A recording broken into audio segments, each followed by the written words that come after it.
साथीहरु के तपाईहरु पनि फेसबुक मेसेन्जर प्रयोग गर्नुहुन्छ र यहाँनिर जस्तै यो मेसेन्जर रहेको छ यसलाई खोल्छु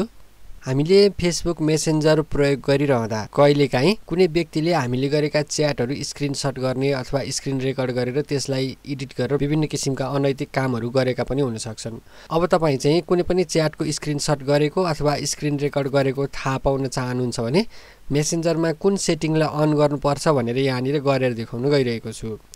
जस्तै तपाई कोसँग च्याट गर्दै हुनुहुन्छ त्यो च्याटमा पहिला जानु होला यहाँनिर एउटामा गए यसरी तपाई चाहिँ आफूले मेसेन्जरमा गरिरहेको च्याटमा गइसकेपछि यहाँ माथिपटि यो आइकन देखाइरहेको हुन्छ नाम सहितको यसमा तपाईले क्लिक गर्नु होला अब यहाँ क्लिक गरेपछि यसरी देखाउँछ यसलाई थोरै तल सार्नु होला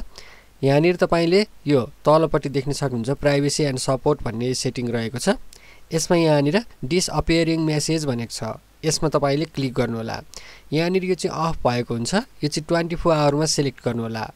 अब यसमा सिलेक्ट गर्ने बित्तिकै के हुन्छ त हामीले यो जुन व्यक्तिसँग च्याट गरिरहेका छौं त्यो व्यक्तिसँग अब 24 घण्टा च्याट गर्दाखेरि चाहिँ कुनै किसिमको स्क्रिनशट लिएको अथवा स्क्रिन रेकर्डिङ गरेको छ भने तपाईलाई थाहा हुन्छ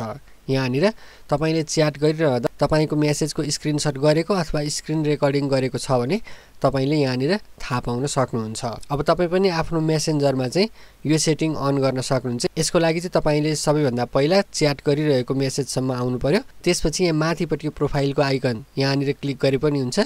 साइडमा यहाँनिर यो आइकन देखाइरहेको छ भिडियो कल भन्दा राइट साइडमा यसमा क्लिक गर्नुभयो नि हुन्छ यसरी खुल्छ